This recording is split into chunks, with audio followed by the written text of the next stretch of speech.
Mga ka-brothers, mag-harvest tayo ng ano makita natin dito sa garden ni Ate Mary, kasi Sister Mary. So bago kami uwi sa Calapan, kukuha muna ako ng siniguilas dyan. Saka binigyan tayo ng native na manok ni kasi Sister Mary. Sa mga di nakakaalam sa channel, kasi Sister Mary, tingnan nyo lang, search lang po. Pasyal ko lang kayo dito sa mini farm. Mini farm talaga yun. Ito yung mga alaga niya. So pag dito ako sa Bulalakaw, sila yung ako yung sila yung puno mga abala. Pag mga pagkain kami, dito kami kumakain kay kasi Mary sa Kananal. Pag doon naman sa Calapan, ako naman ang sponsor. So meron siya dito mga tanim na pato. Yan, native na manok. Ito mga ka-brothers, oh. Yan, may nangingitlog. Oh. Matapang to, no? Pakita ko sa inyo mga ka-brothers. Yan, native na manok. Diyan siya kumukuha ng mga itlog. Si Rai Rai po ay yan ang ulam niya kanina. Yan ang malaking manok, oh. Okay. So ito, mga manokan man niya. Manok pa rin ito. Na-harvest na yung iba. Okay. So, meron siya ditong mga tanim rin na niyog, buko na mga cute. Tapos, langka. No? Ayan, malapit na maghinog. Pinabalutan. Parang di man ng insekto. Ayan mga kabadas. Nilagyan na lang papel sa gitna para hindi sila magdikit. Yan po yung... Actually, maraming puno ng langka dito eh. Meron din ditong puno ng langka, oh. Yan, malalaki.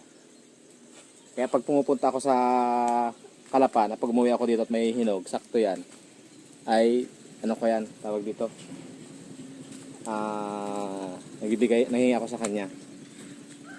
So ngayon, hindi ko muna kay Ate Mary, siya pong may hawak ng camera natin.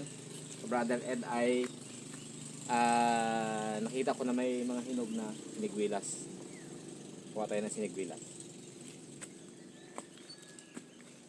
Sa maliit na park. Ito ay avocado. Para siya kay Manong, no? Ito. Ito malalaking avocado pag bumunga. Walang pala. Walang pala nga niya. Walat pala ran.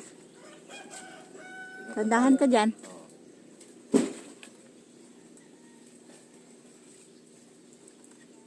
Tayo ng siniguelas. Ang dami sa taas, oh. Kaya ikaw ng sanga niyan? Kaya. Tandahan. Ingat lang. Nandito ka sa gitna-gid, no? Panungkit dyan ako, ano? Mayroon ako dito panungkit. Wait lang. Yan mga ka-brothers, oh. Ang daming mga hinog mga ka-brothers. Zoom lang natin yung video. Yan. Yan, oh. Ang daming hinog na siniguelas. Yan, tataas. Dahil bunga, mga mapupula na. Wala masyado nag-harvest dito. Yan, oh. Yun. Ito yung kukunin natin yan. May panungkit tayo doon kay Sister Mary. Opya! Malalaki! Meron ko. May pala! May bantay!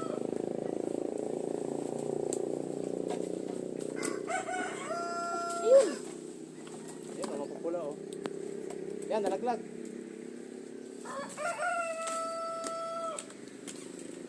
Mga hinuga na. Lagyan na natin dito. Ayun. Oy, nalaglag.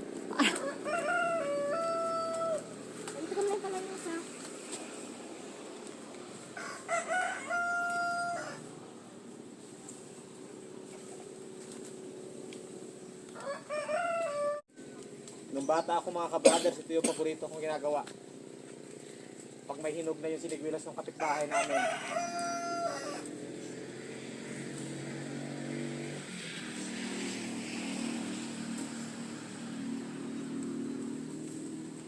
Duro talaga bunga, gali. Maraming bunga. Oh, Sige, puti ka lang. dito ko ilagay sa ano. Naalala ko kabataan ko ganito eh. Ito. Nakalabasan tiyan. Yan. Ano ya? Dato doon. Lagay dito. Ano, tito? Tagakuha ka lang ng nahulog. Ano? Oo, sige, go. Ayun na, yan. Hawakan mo lang. Mamaya muna. Labas ang kaputian ng bilbil ni ni ka-brother. Dami. Nakangiti si Kamisis. Uy! Kilig naman si Kamisis, oh. Nakatingin sa ilalim, oh. Nakatingin ako sa Niguelas. Aw, kala ko nakatingin ka sa ano mo.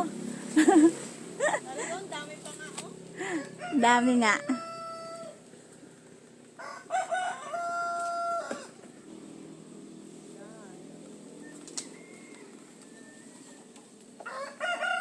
Dami. Oh? Mga ka-brothers. Hinog na. Sa tuwa. Mahal to sa Kalapan. Tig 150 ang kilo.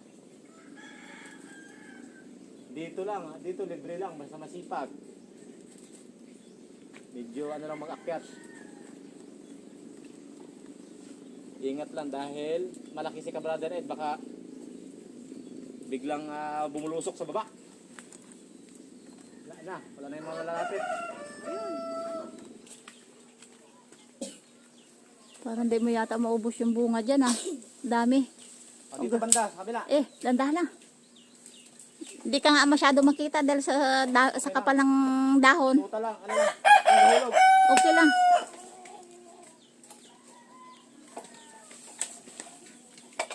Oh. Pinawi. Pinapurot. Oo. Yeah, ilang pulutin natin na after.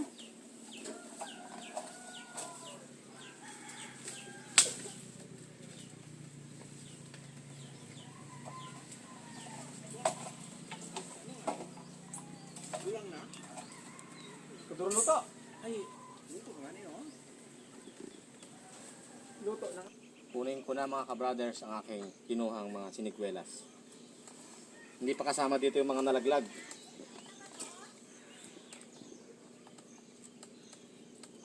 Yan. Mga hinog na yung iba. Dami oh. Pandalaglagan pa yung iba, mga hinog na.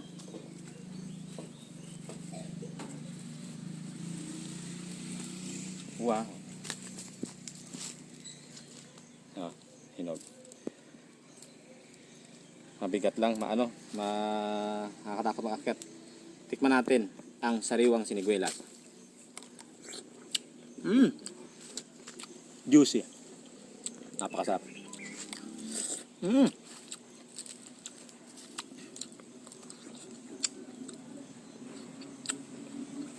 Nung bata ito, sabi kong kunin.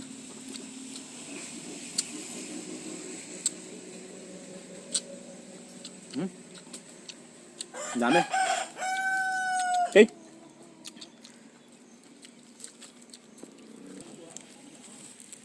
Ga-harvest na rin tayo ng kalabasa mga kabado.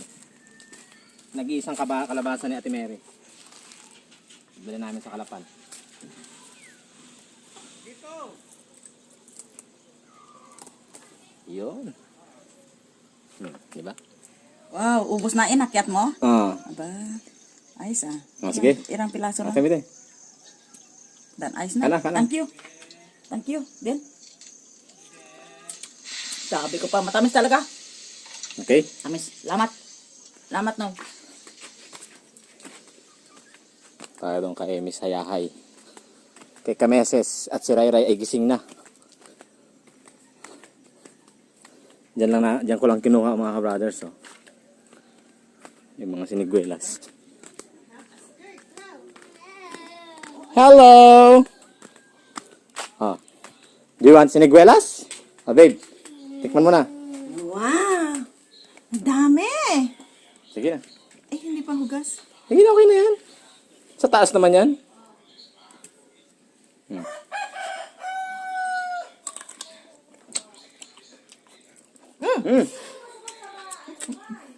Nagpisa.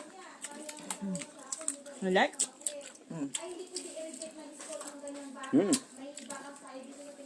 Sarap mga kabrothers.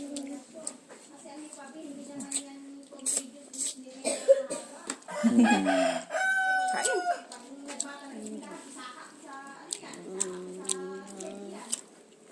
You like siniguelas?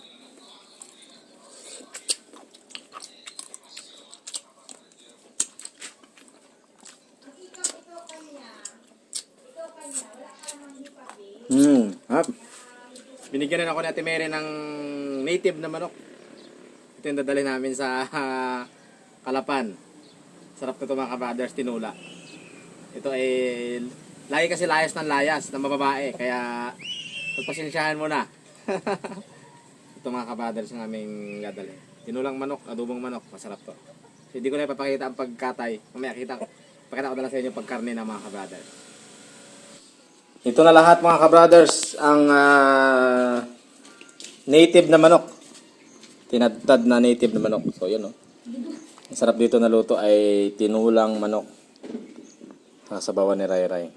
Yan. Tinula tapos meron kaming papaya doon. Napakasarap. At ang aming ibang daladalahin mga kabrothers ay maraming isda akong dinala. Yan, puno ang freezer ni Sister Mary. Mga gilit na tulingan, tapos talagang bukid, yan, galunggong, nakabalot. So, punong-puno na. Marami kaming dadalhin pa uwi. Pambaon na yan namin, mga kabrothers. Meron pa dito pusit. Yan po, pusit. Okay? So, yan po ang aming, magtatapos ang aming bakasyon sa probinsya kay Sister Mary, kay Nanay. Next video po, ang pagbabalik na namin sa Kalapan, mga kabrothers.